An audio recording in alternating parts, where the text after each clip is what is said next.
Hey, what's up, everybody? Welcome back to Creating the Future with me, Dr. Brent Simpson, where we dive into stories and truths and deep questions that help us shape our faith, our families, and of course, our future. Well, today on the show, we have something unique and I think very special for you. It's different, and I hope that you will stay for the entire thing because I think it's really impactful and really powerful. So a few years ago, I got my doctorate degree, and part of that process is that you do your dissertation or your doctoral capstone project. I was doing research on how a church can actually lead through change amidst a move of God dynamic, kind of from a secular culture. A church can be growing and dynamic, discipling people, seeing God move amidst a secular culture and for a sustained period of time. You might refer to it as sustained revival, or you might say overall church health. Well, I was writing on that subject, and as soon as I bring it up, probably like a lot of you watching right now, you ask the question, well, how do I get a copy of that? I would love to read that. Well, the truth is you don't want to read it because it's boring, it's academic, it's 200-ish pages of mostly academic work, a whole lot of work on what you plan to do and terms you use and things. If you've ever read one of these kind of dissertations, you know what I'm talking about. It's not fun to read. And then lo and behold, I was considering how could I get this out to people in a way that they would want to read it, where it's going to be interesting to them. And a while back, Notebook LM, the AI site, started creating podcasts. You can put in a document and it'll create a podcast out of it with two people talking. I thought that's interesting. Somebody shared it with me, a year or so ago. And I threw my doctoral dissertation into that. And what came out was really good and interesting. And I'm like, wow, that's really cool that we can do that.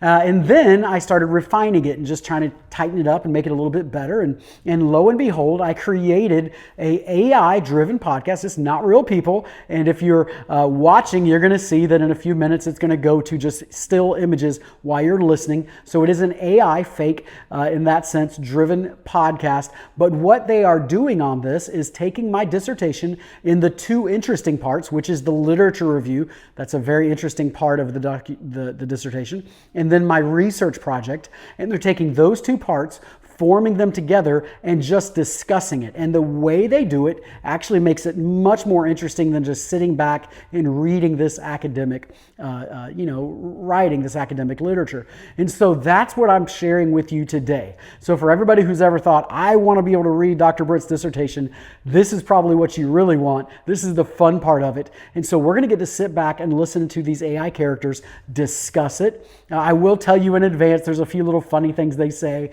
because they are reading it.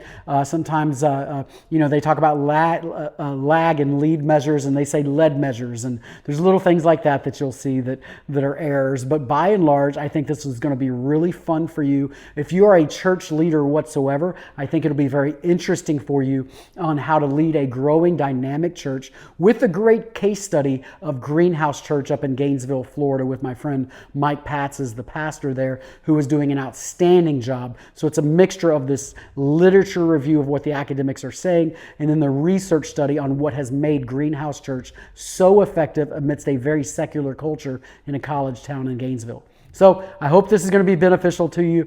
Do me a favor, make sure you listen to all of it. I think you're really going to enjoy it. So sit back and listen to this AI-driven podcast on my doctoral dissertation.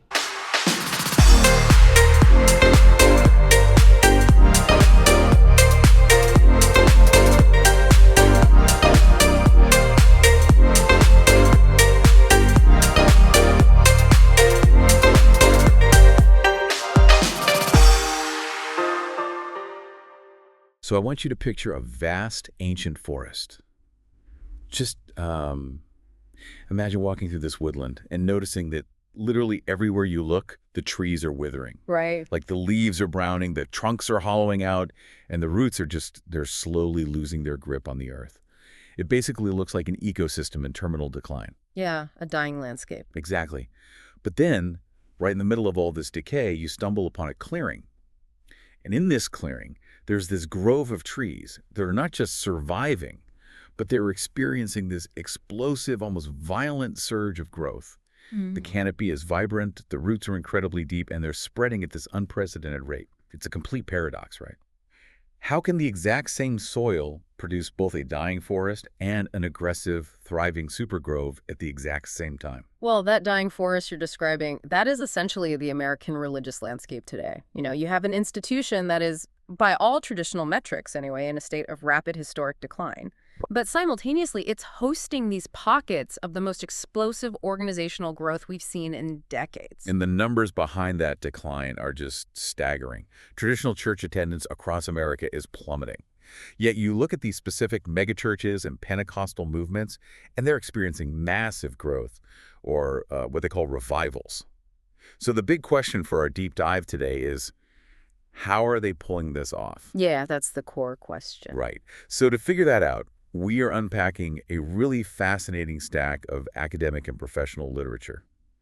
Our anchor today is a doctoral research project by D. Brent Simpson, and we're looking at that alongside a massive literature review covering church health, change leadership, and this highly specific case study of a booming Pentecostal church down in Florida. Right, Greenhouse Church. Yeah. So our mission today is to decode the exact leadership frameworks, the demographic realities, and some truly radical organizational habits, including, and this is wild, a literal prayer quota. Yeah, that part is fascinating. It really is. It's the stuff that separates the failing organizations from the thriving ones.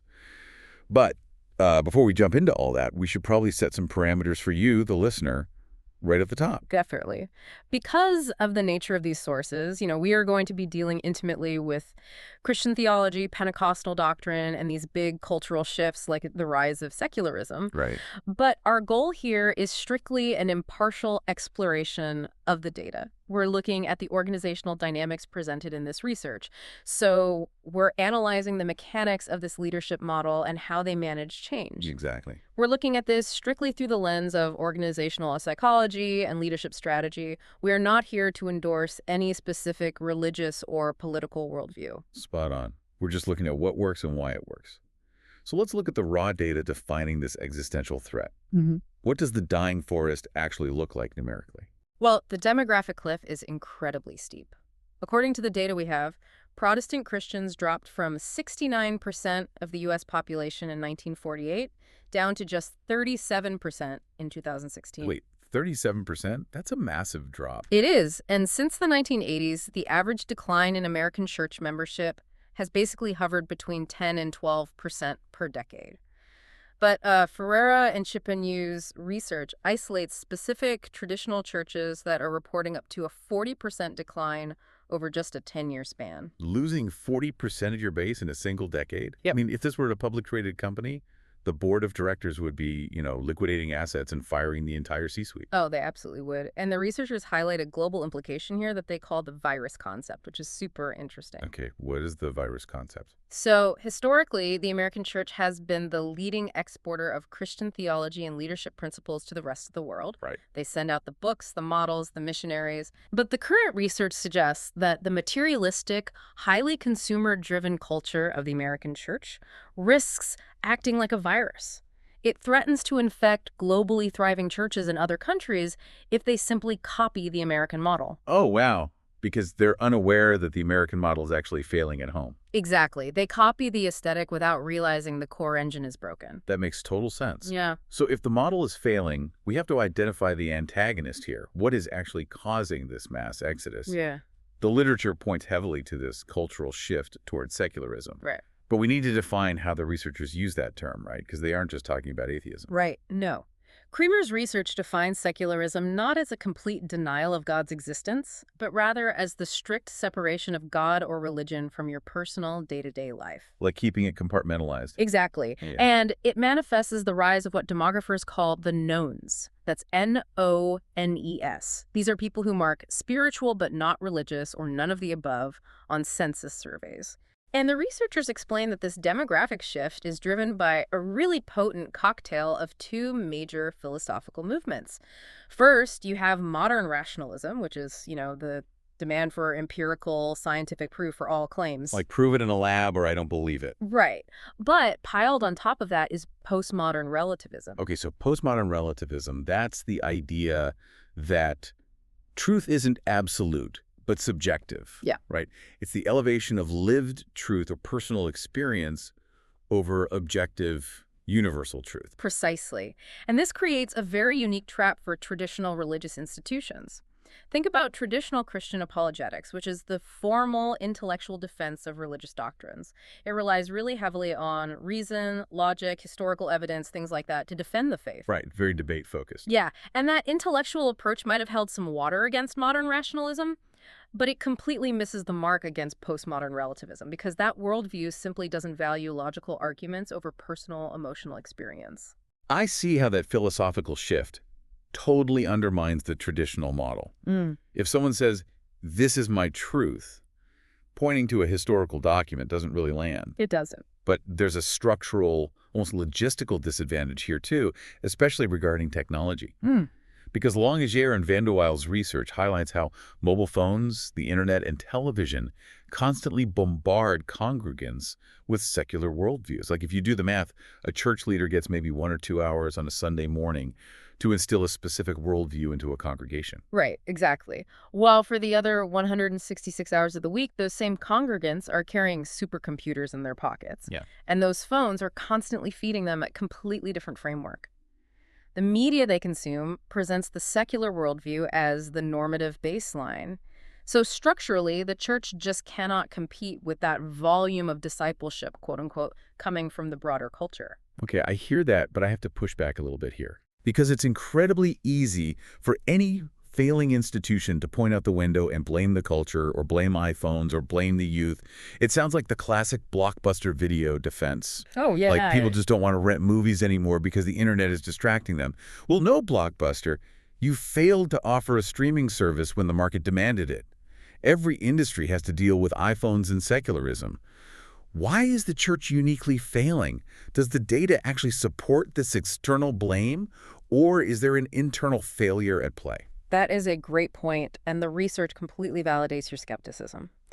Fowler and his team conducted this extensive study specifically looking at why Americans are leaving the church. And yes, they acknowledged that secularism and cultural shifts play a role, obviously. But they cited ineffective senior leadership as the primary factor. Oh, wow. So it's a leadership crisis masquerading as a cultural crisis. Exactly.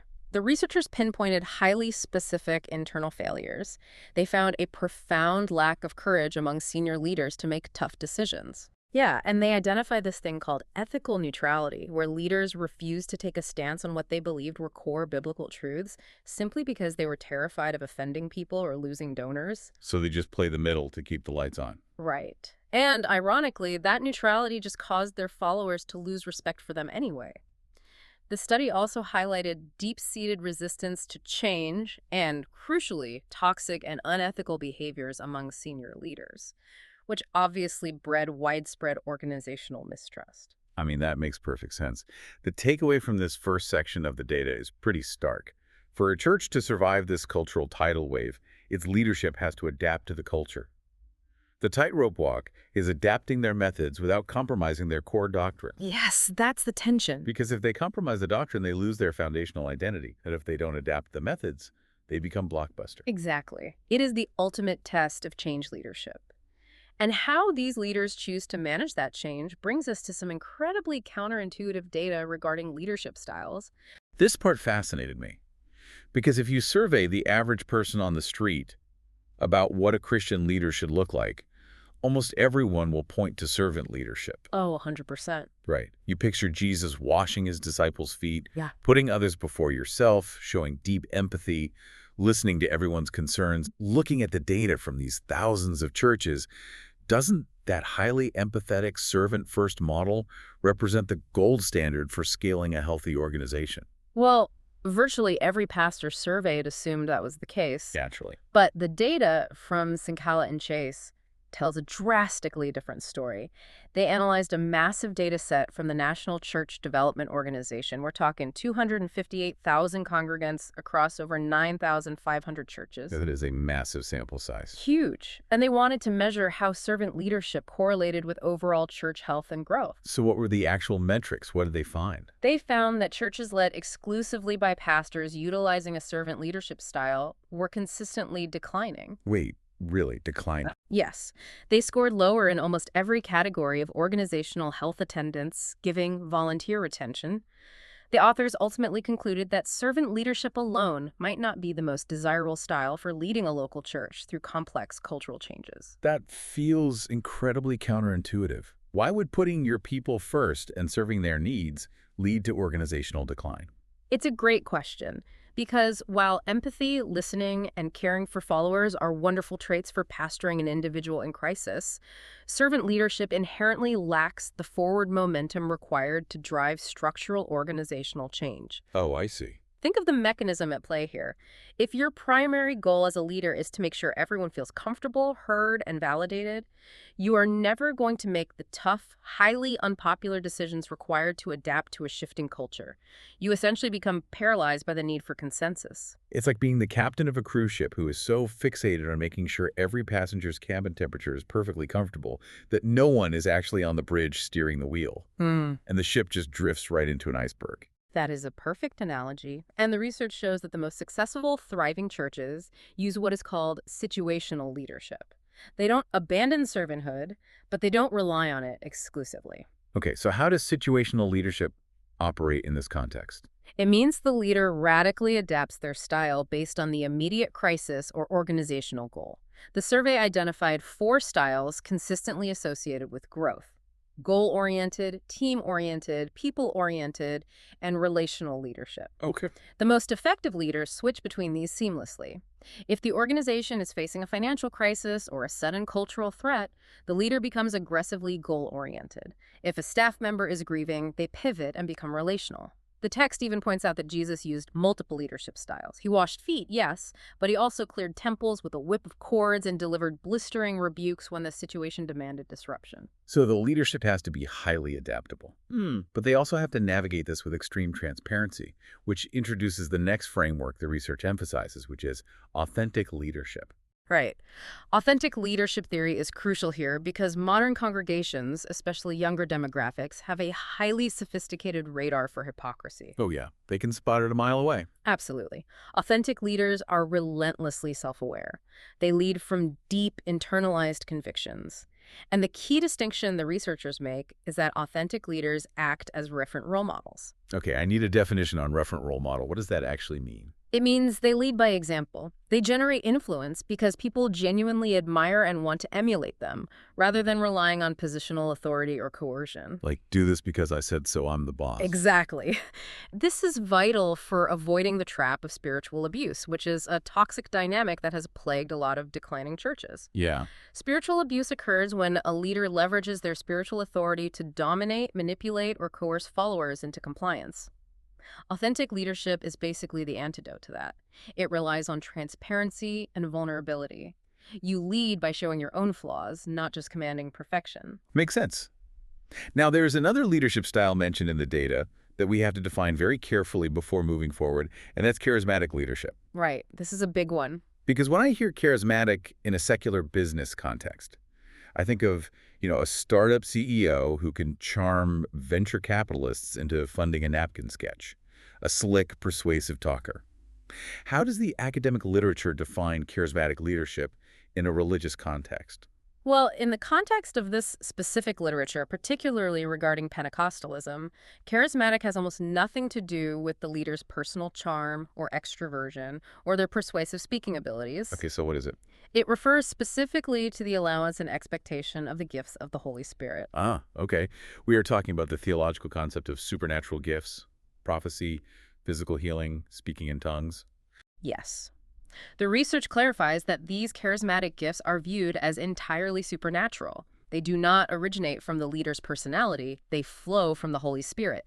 So a charismatic leader in this framework is not necessarily someone who is highly energetic on stage. It's someone who intentionally engineers an environment that allows for these supernatural, spontaneous occurrences to take place during a gathering. Okay, but I've seen footage of these charismatic services.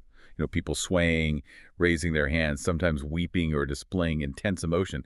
Is that physical movement considered a supernatural gift according to this framework, or is that something else? The text actually makes a really fascinating distinction there. It clarifies that while the supernatural gifts, like a prophecy or a healing, come from outside the individual, those physical expressions of worship, the raised hands, the bodily movement, those originate from within the individual. Oh, interesting. Yeah, they're an internal emotional response, an act of love for God that manifests externally. It's an internal enthusiasm meeting an external allowance. And the data shows that this specific charismatic environment is deeply correlated with immense organizational growth. Which really brings us to the core of the Pentecostal advantage. Because why are Pentecostal churches currently the fastest growing religious movements globally, while traditional Protestant denominations are collapsing? The text points to a massive theological shift in how they approach the basic concept of discipleship. Right. Traditional Protestant discipleship is heavily anchored in education. It is about learning historical doctrines, studying ancient texts, and intellectually grasping complex theological frameworks. Pentecostal discipleship, conversely, has traditionally prioritized experience. And if we map that onto what we discussed earlier about the rise of postmodernism, the mechanism behind their growth becomes incredibly clear. We live in a secular world that increasingly rejects absolute logical truth in favor of lived truth and personal emotional reality.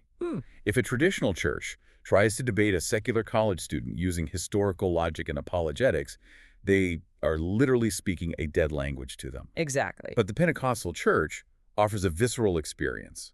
They aren't saying, let's intellectually debate the existence of God. They're saying, come into this room and physically feel the presence of God. That synthesis is precisely what Adams' research concludes. In a culture that places the highest possible premium on personal experience, the Pentecostal emphasis on a tangible, experiential encounter with the divine acts as the perfect antidote.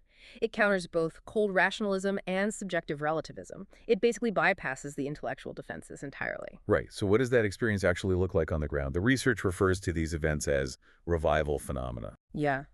Revival phenomena are the visible, often dramatic outcomes of a charismatic environment. The literature defines these as sudden, spontaneous conversions, mass water baptisms, individuals experiencing an intense, overwhelming conviction to alter their lifestyle. Like a massive pivot in how they live. Yeah. And also a palpable sense of the divine presence in a room and claims of supernatural physical healings. But introducing that level of spontaneity, high emotion, and unpredictability has to be an absolute nightmare for anyone trying to manage a structured organization. Oh, it's incredibly difficult. Right. How do you lead an environment like that without it devolving into complete operational and theological chaos? Well, that is the central tension of charismatic leadership. Yeah. And the literature provides a really brilliant historical case study to illustrate how this tension plays out. The Methodist revivals of the 1800s. I find this historical parallel so fascinating. Paint the picture of what was happening in the 1800s. So, in the 19th century, localized Methodist revivals began breaking out across communities. You had massive numbers of people experiencing profound life changes, but it was accompanied by supernatural manifestations, intense weeping, shouting, and a lot of what observers considered emotional excess. Just a lot of very loud, messy human reaction. Yes. And the Methodist management structure, the bishops and organizational leaders, looked at this organic explosion and thought, uh-oh, we need to organize and sanitize this. So they dispatched teams of supervisors to oversee these localized revivals. So corporate middle management basically arrives on the scene of a spontaneous spiritual awakening. Exactly. And their approach was highly managerial. They tried to set up rigid infrastructure, encourage scheduled prayer meetings, and systematically disciple the new converts. Which doesn't sound entirely bad. No, that part was actually beneficial. However, they also actively tried to eradicate the excessive wildness. They implemented strict rules to control the supernatural elements, trying to make the revivals neat, tidy, and socially respectable. And what was the outcome of imposing that corporate structure on a spiritual movement? It killed it. Wow. Yeah. The profound lesson they learned was that the spirit of revival and the spirit of managerialism are fundamentally incompatible. The Methodist leaders eventually realized a crucial leadership principle, which is you can steward a revival, but you cannot control it. I love that phrasing. Yeah. Let's break down the mechanics of stewarding versus controlling. What's the difference in practice? Well, stewarding means you set the table, you organize the prayer meetings, you ensure there is enough physical space, you protect the congregation from complete theological heresy, and you basically create a safe container for the movement to exist. Right. But controlling means you try to dictate the schedule, manage the emotional output, or force the supernatural to operate on a corporate timeline. The moment you try to manage the outcome or control the spontaneity, the movement suffocates. It's the classic trellis and vine analogy. Oh, yeah, exactly. You can build the wooden trellis, the infrastructure, to support the plant and keep it off the ground. But you cannot force the vine to grow faster, and you can't micromanage which direction the tendrils wrap. You just provide the structure and let the organic life do what it does. That principle transitions us perfectly directly from historical theory right into our modern real-world laboratory. Let's examine a contemporary organization that is successfully building that trellis and stewarding explosive growth right now. Yes. This brings us to Greenhouse Church, which is the core case study of the doctoral research project. Greenhouse is an Assembly of God church located in Gainesville, Florida. For context, the Assembly of God is a major Pentecostal denomination, meaning they operate strictly within the charismatic framework we just outlined. Right. But the geographic context is equally critical here. Gainesville is a major college town, home to the University of Florida. So this church is operating in a highly secular, highly intellectual, transient, and rapidly changing cultural environment. Yeah.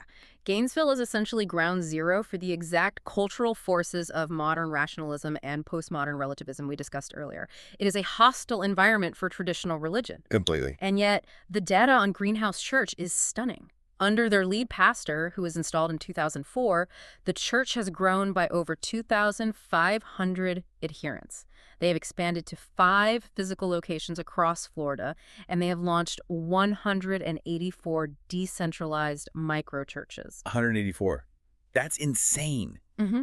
And when you look at the internal demographics of who is actually managing this massive, complex expansion, you hit a staggering statistic that I think is the key to their adaptability. Yeah. 76% of the Greenhouse staff is 44 years old or younger. That is a total statistical anomaly for a church of this size and complexity. It is entirely abnormal. And the research adds a fascinating layer to this. Many of these young leaders were actually students at the University of Florida who were converted and discipled through Greenhouse's campus ministries. So they were born, spiritually speaking, inside this specific secular environment, and now they are the ones leading the organization. What is the organizational psychology behind why young leaders are better equipped to navigate this? It basically comes down to the burden of legacy. Sincala and Saucedo's research reveals a direct, undeniable correlation between aging leadership and church decline across America. Really? A direct correlation? Yes. Older pastors often hold on to their positions because they aren't financially prepared for retirement or, their entire identity is wrapped up in the institution. And statistically, they are far less likely to innovate. If you have been executing a specific model for 40 years, pivoting feels like a betrayal of your life's work. But young leaders don't have that legacy baggage. They are digital natives who grew up in the exact secular culture they are trying to reach. Exactly. Mill's research highlights that young leaders are statistically more likely to possess a crystal clear, future-oriented vision. They eagerly embrace contemporary methodologies, and most importantly, they possess the emotional resilience required to endure the pain of rapid adaptation. Yeah, change is painful. It is. They embody an ancient Reformation phrase that the text cites, Ecclesia reformata semper reformanda. A reformed church should always be reforming. Yes. Organizational health requires constant movement. You cannot have a healthy organism that remains static while its environment changes. But, as you said, change is painful. Leading a staff through a constant state of reformation without causing massive burnout or alienating the congregation requires a highly effective communication tool. Because if you are constantly changing the playbook, updating the software, and shifting the strategy, people get whiplash. Oh, yeah. The friction can tear a team apart. So how does Greenhouse manage this rapid adaptation? The research highlights a specific tool they developed with an outside organizational consultant called the strategic pyramid. Right. The strategic pyramid is a physical printed document. It literally sits on the desk or hangs on the wall in every single staff member's office, and it is meticulously designed to visually align every single ministry initiative, every budget request, every event, and every microchurch with the ultimate overarching vision of the organization. It is brilliant change management. Yeah. When people are asked to change how they do their jobs or cancel a program they love, it creates immediate friction. Totally. But if they can look at a visual representation and say, okay, I see how this new uncomfortable directive connects directly to the top of the pyramid to our ultimate mission, Yeah. they are much more willing to endure the discomfort. Radical clarity acts as the shock absorber for rapid change. It really does. But, as effective as the strategic pyramid is at managing the staff, the researcher discovered that it isn't the true engine of their organizational growth. No. The most surprising finding in the entire doctoral study isn't a management tool at all. No, it's not. And this is where the deep dive gets intense, because the core secret of Greenhouse Church is not a slick marketing trick. It's not a viral social media strategy or a clever branding campaign. It is a highly structured, fiercely guarded spiritual discipline. The researcher found that the entire operational culture of Greenhouse Church revolves around a strict prayer quota. A mandated prayer quota. Break down exactly what this means practically. Every staff pastor at Greenhouse Church is strictly expected to pray for 2 hours every single day. 2 hours. 2 hours. And every non-pastoral staff member, meaning the administrative assistants, the graphic designers, the IT team, the facilities staff, they are expected to pray for 1 hour a day. Okay, I have to stop and push back on this because it feels like a massive contradiction to everything we just discussed. I know, it sounds crazy. Right. We spent all this time talking about authentic leadership, the organic nature of the Holy Spirit, and rejecting the rigid managerialism of the 1800s Methodists. Assigning a 2-hour daily quota to prayer sounds incredibly corporate. It sounds like a sales metric. Isn't prayer supposed to be this spontaneous, relational, intimate connection? Doesn't enforcing a daily time card for prayer completely kill the authenticity of it? That is the exact paradox the researcher explores. And the organizational psychology behind why this works is actually brilliant. To understand it, we have to look at the business concepts of lead measures versus lag measures. Okay, explain the difference between a lead and a lag measure. So a lag measure is the ultimate outcome or goal you want to achieve, but you cannot directly control it. It's the result of past actions. For a business, a lag measure is your end-of-year revenue or your quarterly profit margin. You can't just press a button to make the revenue appear. Exactly. For Greenhouse Church, a lag measure is a sudden conversion of physical healing or overall church growth. You cannot force those things to happen. You cannot put a quota on miracles or mandate a revival. Right, because as the Methodist story proved, you can't control the outcome of the Spirit. Exactly. But a lead measure is the specific, daily, controllable input that statistically leads to the desired lag measure. Okay. For a sales team, a lead measure might be making 50 cold calls a day. For someone trying to lose weight, the lag measure is the number on the scale, but the lead measure is tracking your daily caloric intake. That makes total sense. Greenhouse Church realized that they cannot command a spiritual revival, but they can absolutely control the lead measure, the daily disciplined action of seeking God's presence through prayer. So by mandating the lead measure, they are engineering the environment where the lag measures are highly likely to occur. Okay, mathematically that makes sense, but practically, I still see a massive HR issue here. Yeah, the enforcement aspect. Exactly. What about resentment and burnout? If I am a graphic designer at this church and I have a massive deadline for Sunday's presentation, but my manager says I haven't sat in the prayer room for an hour, doesn't that breed immense frustration?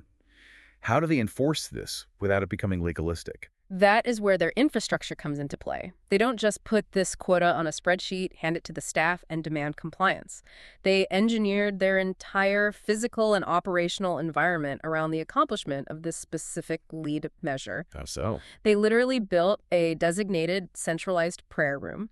They carved out 20 acres of their property as dedicated landscaped prayer walking trails. Wow. They host live worship music in their main auditorium during normal business hours during the week, just to provide their staff with an atmosphere conducive to hitting their quotas. And crucially, they treat the prayer quota as actual compensable work, not an extracurricular activity you squeeze in on your own time. Oh, so it's on the clock. It's on the clock. Okay, my absolute favorite detail in the study is how they integrate this into their executive strategy meetings. When the executive team goes into a boardroom to plan the vision, balance the budget, or wrestle with a complex organizational change, they don't just sit around a whiteboard arguing. Right. They have a team of intercessory prayer volunteers stationed in the adjoining room. If the executives hit a mental deadlock or can't figure out a solution to a structural problem, they literally pause the meeting, knock on the door, and ask the prayer team if they are sensing any specific direction from the Holy Spirit. And the leaders interviewed in the study reported that time and time again, the intercessors in the next room would share an insight or a scripture that completely broke the executive deadlock and allowed the organizational strategy to move forward. That is so wild. They don't treat prayer as a religious add-on to bless their own ideas.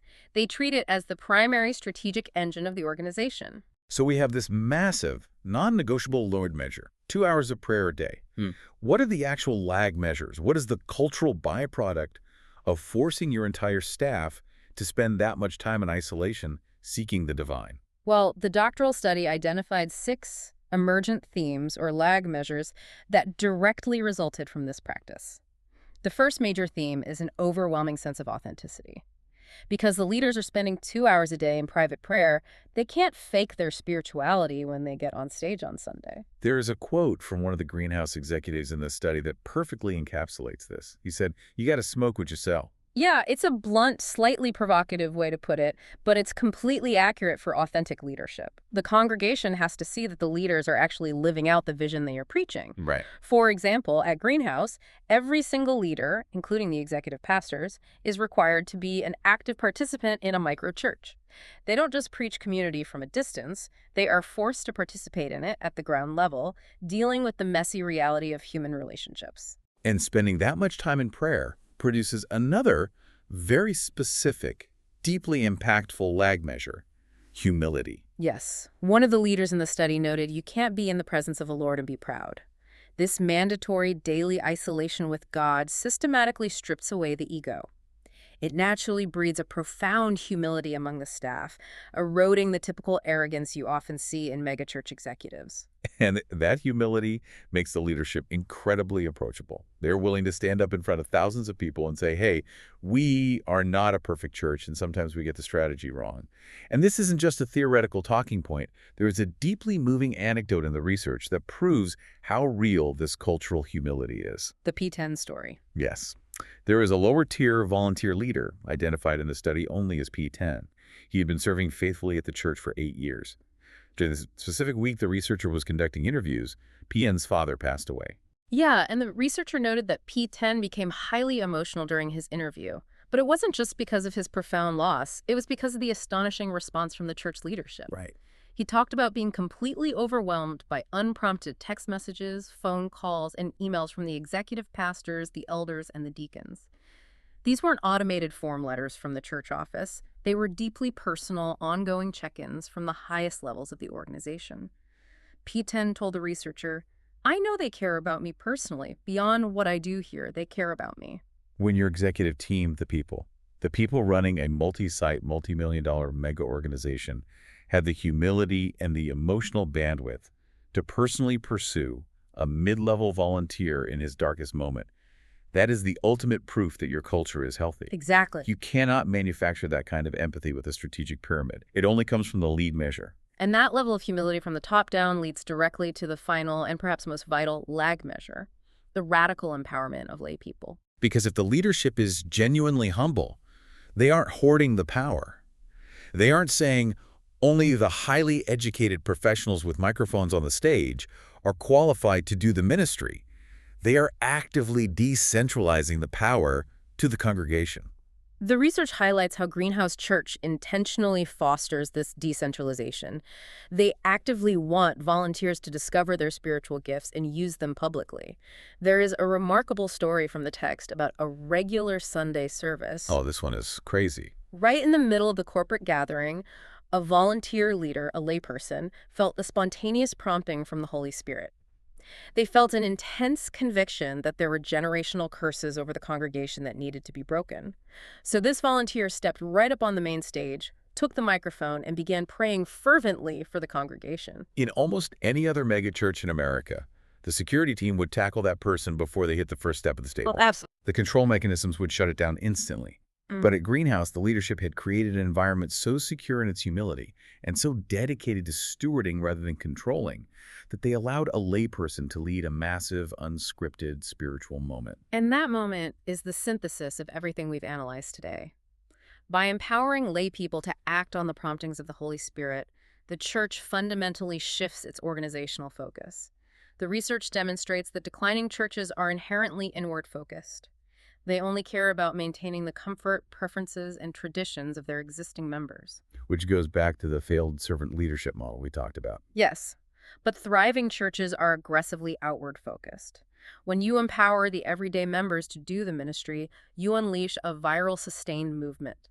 The congregation itself becomes the engine of the revival, completely mitigating the risk of the senior leader becoming a bottleneck. So let's pull all of these threads together. What have we learned from the data on this journey today? We started by looking at an American religious landscape that is facing a terrifying existential demographic crisis. They are bleeding members at an unprecedented rate. They are getting battered by the cultural rise of secularism, rationalism, and postmodernism. And the primary culprit isn't the culture. It is rigid, fearful, ineffective leadership that refuses to adapt. But then we looked at the clearing and the dying forest. We examined Greenhouse Church, and the data proves that decline is not an inevitable trajectory. By combining a young, relentlessly adaptable leadership team, radical organizational clarity through visual tools like the strategic pyramid, and an absolute non-negotiable dedication to their core lead measure, the daily prayer quota institutions can experience explosive, authentic growth even in the most hostile, secular cultural environments. And this is why this deep dive matters to you, the listener, regardless of your personal religious affiliation or what industry you work in. This entire study is basically a masterclass in change management and organizational psychology. What this doctoral study argues so effectively is that you cannot demand outcomes. You cannot command a lag measure. You cannot force a revenue. You cannot mandate innovation. And you certainly cannot schedule a spiritual revival. Right. You can only manage the inputs. You can only control the daily disciplines, the lead measures that create the fertile soil for those outcomes to naturally flourish. It requires an incredible amount of leadership discipline to obsess over the input rather than constantly stressing over the output. But as the data clearly demonstrates, when you align the entire structure, budget, and physical environment of an organization around a potent lead measure, the results are staggering. So we want to leave you with a final provocative thought, something for you to dissect on your own. We saw how a mandated 2-hour daily prayer quota fundamentally transformed the organizational health, the humility, and the growth trajectory of this entire institution. So look at your own life, look at your own team, your startup, or your family. What is your equivalent lead measure? What is the one non-negotiable daily action that you could mandate for yourself and your team that would force you to align with your ultimate mission? Because if you can define that input, build the infrastructure to support it, and protect it at all costs, the outcomes might just take care of themselves. It is the defining difference between helplessly watching the forest die and actively planting the seeds for a super growth. Well said. Thanks for diving deep with us today. We'll see you next time.